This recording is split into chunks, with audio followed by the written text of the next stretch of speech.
Hello বন্ধুরা, কেমন আছো তোমরা? আশা করি সকলেই ভালো আছো। আজকে আবার নতুন কিছু নিয়ে এলাম তোমাদের মাঝে। আর ওড়নাটা আমার খুবই পছন্দের, খুবই কালারটা সুন্দর। আর এই কালার যদি যে কোনো সুতা দিই না কেন খুব সুন্দর ফুটে ওঠে। তাই আজকে একটি সুন্দর সাধারণ ডিজাইন নিয়ে এসেছি। আর এই ডিজাইনটা খুবই ভাইরাল। আর এই ভাইরাল ডিজাইনটা ভাবলাম একটু ওড়নায় করে দেখাই। আর এই আকাশি কালারে ভাবলাম আমি একটু সুন্দর সামান্য একটা সিম্পল ফ্লাওয়ার এঁকে দেখাই, কারণ এই সিম্পল ফ্লাওয়ারগুলো দেখতে কিন্তু ভালো লাগে আর সবসময় পরতেও ভালো লাগে। তাই একটু পেজে ফুল এঁকে নিচ্ছি, তারপর এগুলো কাপড়ের নিচে রেখে এভাবে সুন্দর করে আঁকাআঁকি করে নিচ্ছি যাতে সমানভাবে দাগগুলো বসে। আর হাতে আঁকাআঁকি করলে কিছু একটা ভুল হয়ে যায়, মানে কোনো একটা বড় হয় কোনো একটা ছোট হয়। তাই এভাবে করে এঁকে নিচ্ছি। তারপরে পরে আমি সাইন পেন কলম দিয়ে এভাবে গাঢ় করে এঁকে নিচ্ছি যাতে আমার সেলাই এভাবে করে আমি ফুল পাতা সবই এঁকে নিব। আর এই আঁকাটা কিন্তু খুবই সহজ, আপনারা চাইলে এভাবে এঁকে নিতে পারেন, নয়তো বা বড় আকারের ফুলও দিতে পারেন। আমার ছোট ফুলটাই ভালো লাগলো, ভাবলাম এই ছোট ফুলটা এঁকে নেই। আর এভাবে করে প্রথমে আঁকাটা যেহেতু অন্ধকারে এঁকেছি তাই ভালো হয়নি, তাই আবার এঁকে নিচ্ছি। যতই আঁকি ভালো করবেন ততই কিন্তু আপনার সেলাইয়ের সৌন্দর্য বা ফিনিশিংটা ভালো আসবে। যতই তেরা বাঁকা আঁকবেন আপনার সেলাইটা অবশ্যই তেরা বাঁকাই যাবে, অতটা ভালো আসবে না। তাই আর এই ফুলটার জন্য আমি একটা হলুদ কালার নিয়েছি, যেহেতু একটা ছোট সানফ্লাওয়ার।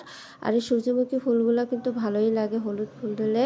আর আপনারাও এরকম সূর্যমুখী ফুলের বদল অন্য কিছু ফুল দেবেন, দেখবেন ভালো লাগবে। আমি ভাবলাম এটাই করি। আর এই হলুদ কালারের সাথে আমি নিয়ে নিয়েছি সবুজ কালার পাতা, আর মাঝখানে দিব কিছু খয়েরি বা যেটাকে চকলেট কালার বলি আমরা, আসলে সেটাই কালার দিব। সূর্যমুখী ফুলের ভিতরে যে বিচির কালারটা থাকে সেই কালারটাই আনবো, তাই ওই সুতাটাই দিছি। আর এভাবে করে আমি প্রতিটা পাপড়িকে এঁকে নিব। আর পাপড়িগুলো দেখেন খুব সুন্দর আঁকাআঁকি করা হয়ে গেছে।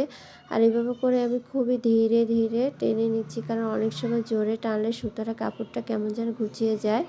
তাই এভাবে করে হালকা হালকা করে টেনে নিচ্ছি। আর এভাবে করে সুতাটা টেনে টেনে নিলে ফুলগুলোর ফিনিশিংটা ভালো আসে। আর সুতা ভালোভাবে তো না টানলে কেমন যেন ফুলটা আসে করে, যাতে দেখে ভালো লাগে। তো অনেক দিনের ইচ্ছা ছিল এমন একটা কাজ করব, তাই শখের কাজটা করে ফেললাম। আর তাতে এই যে এরকম করে পাপড়িগুলো আমার এঁকে এঁকে করে নিব। আর এই আকাশি কালার ওড়নায় আপনাদের কি কি সুতা দিলে ভালো লাগবে বা কি কি রং কালার করলে ভালো লাগবে অবশ্যই কমেন্টে জানিয়ে দেবেন। যেহেতু আমি হলুদ সবুজ কালারই দিব, আর এই কালার দুটো না ভালো লাগে। আর সাইডে আমি অন্য একটা কালার দিচ্ছি, সেটা হলো সাদা কালারটা আকর্ষণীয় করার জন্য সাইড থেকে হালকা করে দিয়ে দিচ্ছি। আর সুতাটা দুই পাশ থেকে তুললে ভালো হয়, আর সোজাসুজি শুরু থেকে করলে ফুলের শেপটা সুন্দর আসে না। তাই আমি প্রথমে এক পাশ থেকে করে নিয়ে আর এক পাশে করতেছি যেন ফুলের সৌন্দর্যটা হয়। আর এভাবে করে ফুলগুলো একে একে করে নিব। আর হলুদ রঙটা কিন্তু মাশাআল্লাহ ফুটে উঠেছে এই আকাশি ওড়নার উপর। আকাশি ওড়নাটা করার আমার বহুদিনের ইচ্ছে ছিল, তাই এভাবে করে করা শুরু করে দিলাম। একে একে ফুলও আমার হয়ে গেল। আর এগুলো অনেক ধৈর্যের বিষয়, অনেক ধৈর্য ধরে করতে হয়, কিছু শখ থাকে ধৈর্য ধরে রাখতে হয়। কারণ অনেক সময় দেখা যাচ্ছে যে আঁকাআঁকি করি ঠিক আছে, পরে কাজটা দুদিন করে আর পরের দিন ভালো লাগে না, কিন্তু আমার এই কাজটা করতে অনেক ভালো লেগেছে, কারণ কাজটা অনেক শখের ছিল। তাই একদিনই কাজটা করে সম্পূর্ণ করে ফেলেছি। আর ফুল ওড়নাটা দেখতে চাইলে অবশ্যই পরের ভিডিওতে দেখিয়ে দিব। যেহেতু লং ভিডিও দিতে পারি না, তাই আমি শর্টকাট ভিডিও দেওয়ার চেষ্টা করি। আর আপনারা চাইলে অবশ্যই কমেন্টে জানিয়ে দেবেন কে কী ফুল ভিডিও দেখতে চান। আর এইভাবে করে কিন্তু আমার ফুলটাও হয়ে এলো। আর সূর্যমুখী ফুলটা কিন্তু অনেক সুন্দর হয়েছে, দেখতে একদম সূর্যমুখীর মতন রাখতেছি, যেহেতু ছোটো সূর্যমুখী ওনার জন্য দারুণ হয়েছে। আপনারা অন্য ফুল দিয়ে করবেন, দেখবেন আপনাদেরগুলো অনেক সুন্দর লাগবে। আর আমি চেষ্টা করছি এভাবে সুন্দরভাবে করার জন্য যাতে কালার ফুটে ওঠে। আর এভাবে করে আমার ডাল সেলাইটাও করে নিব, যেহেতু সুন্দরী সুতা দিয়ে করতেছি। আর এই সুন্দরী সুতার কাজগুলো কিন্তু অনেক ভালো হয়। আর ডাল সেলাইটা আমি যেহেতু সবুজ কালার দিয়ে করতেছি তাই ডাল কালারটাও ফুটে উঠেছে। আর যেহেতু কালার আসলে যে ডিজাইনটা করেছি আমি কলম দিয়ে, ওটার কালারটাও সবুজ কালার, তাই সবুজ কালার সুতাটা অতটা ভালো মতো দেখা যাচ্ছে না। আর আপনারা ছিল কলম অন্য কালি দিয়েও এঁকে নিতে পারেন, যেহেতু আমার কাছে এটাই ছিল আমি এটা দিয়ে এঁকে নিয়েছি। আর এইভাবে করে আমার ডাল সেলাইগুলো করে নেবো একে একে। ডাল সেলাই করতে ভালোই লাগে, এটাকে পিসফুট বলে অনেকে, আমরা ডাল সেলাই বলি। আপনারা কি বলেন অবশ্যই কমেন্টে জানিয়ে দিবেন। কমেন্ট করতে তো অবশ্যই ভালো লাগে, আপনারা সুন্দর সুন্দর কমেন্ট করবেন।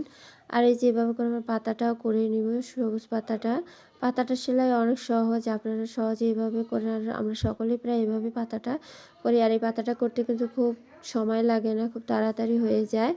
এভাবে করে এই পাতা সেলাইটা আমার খুবই পছন্দের। আগে থেকে এরকম পাতা আর্ট করতে ভালো লাগে, সেলাই করতে ভালো লাগে, খুব তাড়াতাড়ি হয়ে যায়। দেখুন কথা বলতে বলতে কিন্তু একটা পাতা হয়ে গেল। আর এইভাবে করে প্রত্যেকটা পাতায় করে নেব সবুজ কালার সুতা দিয়ে। আমি প্রথমে টিয়া কালার একটা সুতা দিচ্ছিলাম, অতটা ভালো লাগেনি, তাই ভাবলাম এই গাঢ় সুতাটাই দিয়ে, যেহেতু এটা একটা গাঢ় অন্য, অতটা হালকা দিলেও ভালো লাগবে না। তাই এইভাবে করে পাতাগুলো সবুজ কালারে দিয়ে দিলাম, ভাবলাম এটা দিলে ভালো লাগবে হয়তো। আর এভাবে করে আমার 2টা পাতা হয়ে গেল, এভাবে আরেকটা পাতা শুরু করে দিলাম। আপনারা চাইলে অন্যরকম অন্য পাতাও দিতে পারেন। আমি ছোট ছোট 3টা করে পাতা দিয়ে দিয়েছি যাতে খুব আর হ্যাঁ, অবশ্যই আপনারা খুব ধীরে ধীরে কাজ করবেন। বেশি দ্রুত কাজ করলে কিন্তু অত কাজের ফিনিশিংটা ভালো আসে না। কাজ শেষ করাটা বিষয় না, খুব সুন্দরভাবে জিনিসটা ফুটিয়ে তুলে ধৈর্যের সাথে করাটাই হলো বিষয়, যাতে দেখতে ভালো লাগে। এরকম আলভাল করে দ্রুত কাজ করে শেষ করার কি দরকার, আমরা যদি গুছিয়ে না কাজ করি সুন্দরভাবে। তাই এভাবে করে গুছিয়ে কাজটা করতেছি যাতে সুন্দর লাগে, দেখতে ভালো লাগে, যেহেতু অনেক শখের জিনিস, অনেক দিন থাকবে, তাই এভাবে ধৈর্য ধরে খুব সুন্দরভাবে করতেছি। আর এভাবে করতে মোটামুটি ভালোই লাগতেছিল আমার।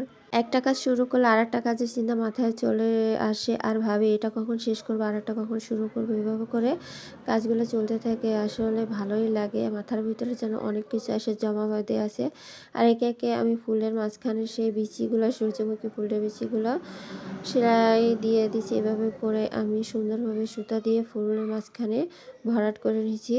এই ভরাটটাও কিন্তু অনেক সহজে হয়েছে, অল্পতেই পরিপূর্ণ, একবারে ভালো লাগে দেখতেও, ফাঁকা ঘরগুলো পূর্ণ হয়ে যায়। আর খুবই সহজ, আপনারা এভাবে করে নেবেন, দেখবেন এভাবে করে আমার এই কাজটাও শেষ হয়ে গেল। আর এই সুতার কাজটা, কালারটা কিন্তু মাশাআল্লাহ অনেক সুন্দর লাগতেছে সরাসরি দেখতে। ক্যামেরায় কতটুকু এসেছে জানি না, তবে বলবো বাস্তবে আসলে কালারটা অনেক সুন্দর হয়েছে। আপনারাও করে দেখবেন এই কালারের উপর এরকম সিম্পল ফুল দিয়ে। আর এই খুব ছোট ছোট ফুলগুলো কিন্তু ভালো লাগে আর সকলে পছন্দও করে।